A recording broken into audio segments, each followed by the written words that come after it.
Today, on Be Something Wonderful, how to occupy your desired reality, what it really means. I am your host, Tom Kieran, and this is the Be Something Wonderful studio of higher consciousness, where we help you level up and become the best version of yourself. Creators, welcome back. And I was following some of the comments on the channel, and there were some of you that had questions that said, what happened? What's going on when someone desires something their whole life, or desires something for a long time, and it never manifests? And they believe it. They believe in their desire, but it never manifests. And then I think Sonia and some others answered it brilliantly, that the difference, it's the difference between an idle desire, an idle wish, and embodying that desire, becoming that desire, right? It's the difference between praying, a prayer of supplication, and a prayer of gratitude of already having received it, right? This is what we're talking about here. Here's the thing, guys. If you're looking for evidence and proof in the 3D world of this magic, of this power within, you'll never find it. The power is within you. It's like looking for, opening up the refrigerator door and trying to see really if the light really goes off when the door is closed. Hear this, when you close the door of a refrigerator, the light goes off, but you don't see it. But then you open it up again. Did that light go off? Nope, there it is again, the light's on. Think of the insanity of keep opening the refrigerator door, looking for the light, looking for proof, looking for evidence that the light goes off. You'll never find it. The magic is not in the rabbit. The magic is not in the hat. The magic is in the experience. It's within you, and you are that experience through your consciousness. I just really want to say this today, right? And really, let's unpack this a little bit more. This is what the ancients said. Delight yourself in the Lord, and He will give you the desires of your heart. Hear this. Hear this from me. Delight yourself in the Lord, and He will give you the desires of your heart. What does Lord mean? That's the law. That's that creative power within you. Delight in that. Right? And He will give you the desires of your heart. What does that mean? It means the desires that you embody with all your heart, within you, within that great subconscious. When you become that desire, when you occupy it, then it's yours. Right? You're never going to find proof looking for proof in the 3D world. Right? It's like looking for the proof that the light in the refrigerator goes off when you close the door. You can't find it, guys.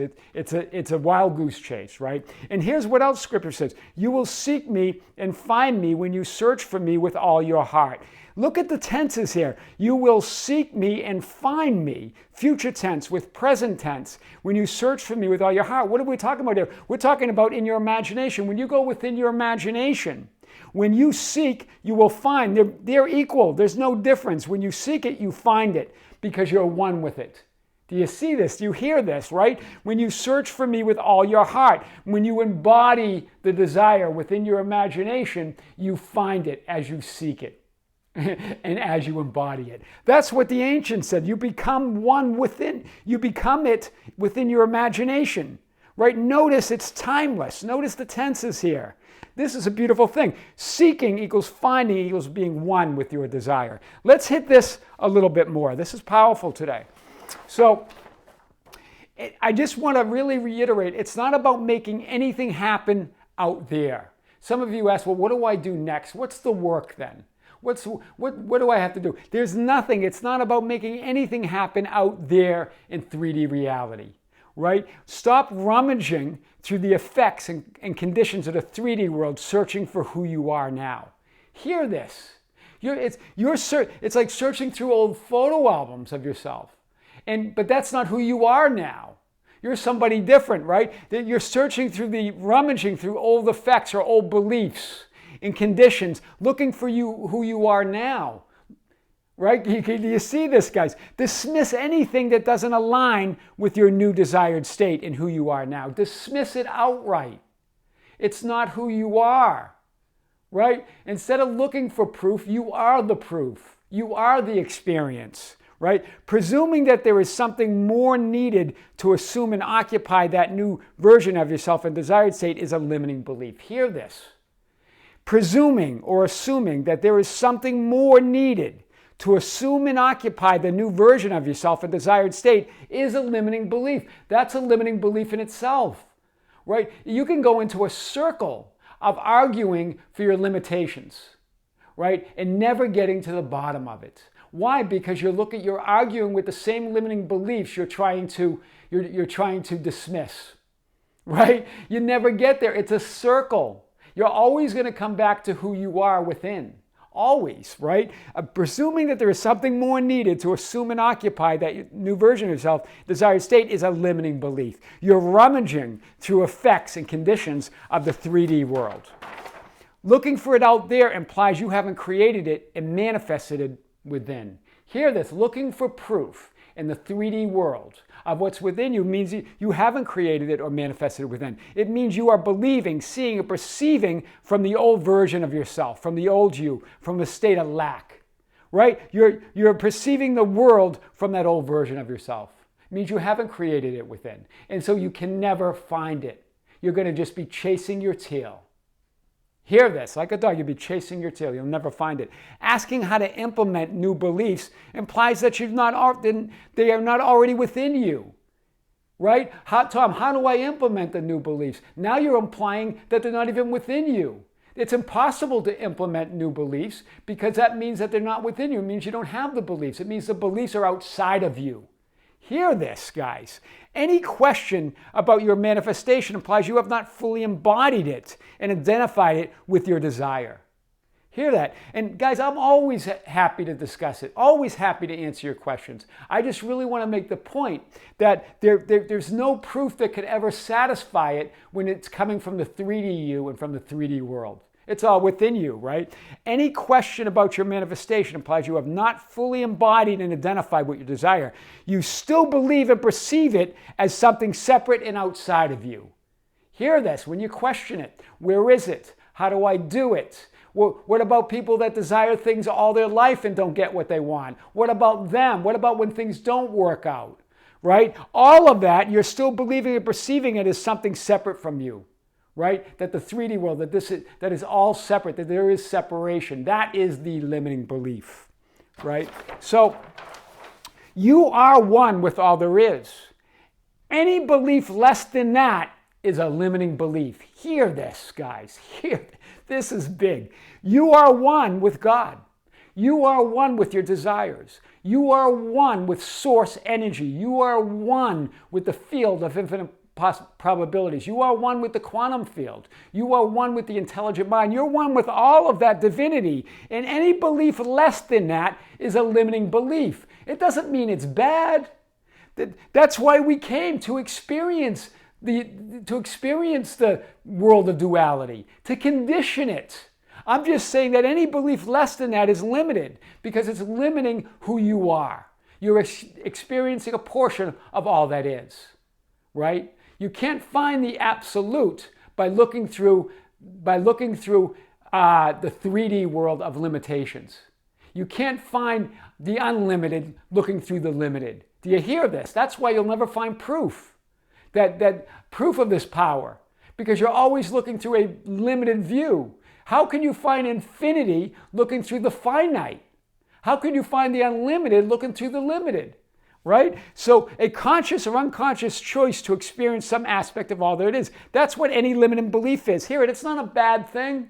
Limiting beliefs, we don't need to label them all bad, right? That's just a judgment. It's just a conscious or unconscious choice to experience some aspect of all that is. That's what a limiting belief is, right? It's just as easy to shift to an unwanted reality. It's just as easy to shift to a unwanted reality as it is to a wanted reality, or vice versa. It's just as easy to shift to a wanted reality, is really what I wanted to say, as it is to an unwanted reality. Hear this. We just think negativity is par for the course. But it's just as easily to shift to a wanted reality than it is to shift to an unwanted reality. We just seem to default to the unwanted. Hear this, I just have this backwards here, but that's what I wanted to say. It's just as easy, guys, just as easy to shift to a wanted reality as it is to shift to a unwanted reality, right? Those are just judgments of negative or positive. All that is neutral. It's only your judgments and beliefs that condition it or that ever condition it.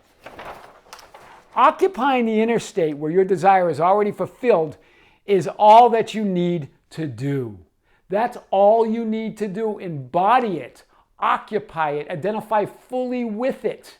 That's what the ancients were getting with all your heart, right? With all your heart is to embody it, to live it fully. Believe in your inner world so strongly, right? Believe in your inner world so strongly that any question about where it is or what's going on makes no sense.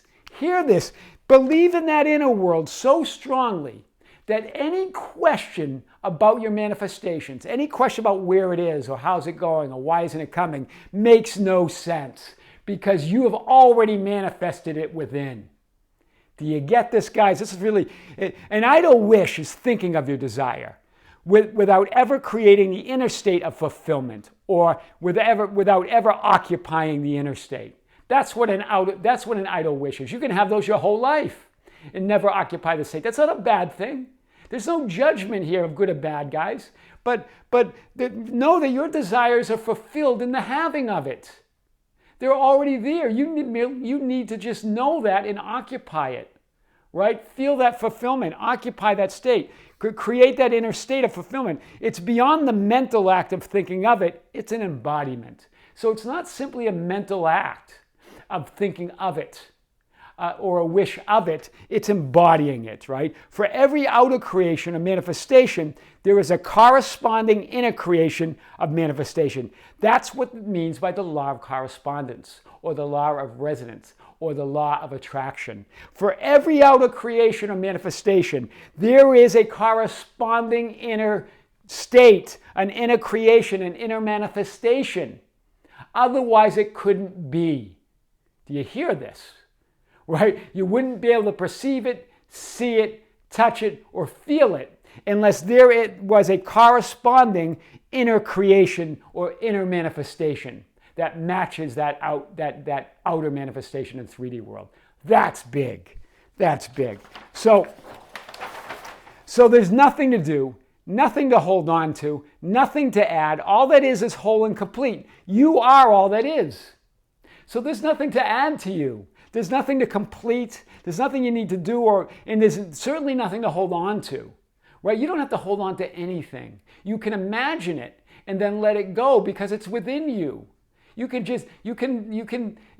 don't lose anything. It's impossible. Infinity's within you. Infinity's complete. Infinity's within you, so nothing is ever lost. There's nothing to find. There's nothing to find. There's nothing ever lost. So here's what I want to do. Try this. Try this technique. It's very simple technique to feel these other realities, to feel immediately these other realities. State a new belief, right? In fact, you can think of an old belief that you think is limited, and then state the opposite of that belief, okay? Then close your eyes and take 3 deep breaths as you embody that new belief. As you think about that new belief, then open your eyes. What happened? You're now in a new parallel or alternative reality. And if you continue in that new belief, the 3D world will yield to you and form around that new belief. That's law. Do you hear this?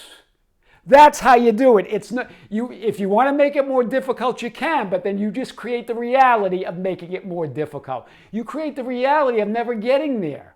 You create the reality of saying there must be more, and that just becomes your reality. Or you create the reality that no one ever gets their desires. They wish all their life and then they die without their desires. You can create that reality, and that will be your life. That will be your life experience. Or you can believe that the light turns off when you close the door to the refrigerator. You can believe that the magic's not in the rabbit, that the magic's not in the hat, that the magic's in the experience. You can believe that, and your life will be a nonstop celebration. Hear this, right? Try this. Create a new belief. Think of the opposite of a limited or negative belief that you have. Close your eyes, take 3 deep breaths, embody that new belief, then open your eyes. You've just opened your eyes to a new reality, to alternative reality, to an alternative view. And as you walk in that belief, the 3D world conforms to it. That is how to occupy your desired reality. I am your host, Tom Karen, and this is the Be Something Wonderful studio of Higher Consciousness, where we help you level up and become the best version of yourself. Don't forget to subscribe, hit the notification button, like and share our videos. That's how we get our message out. Hit us up on Facebook at Be Something Wonderful, on Instagram and Twitter at Tom Karen, our website at tomkaren.com or BeSomethingWonderful.com, or write me anytime at info@BeSomethingWonderful.com. I would love to hear from you. Until next time, guys, with great love, this is Tom. See you soon.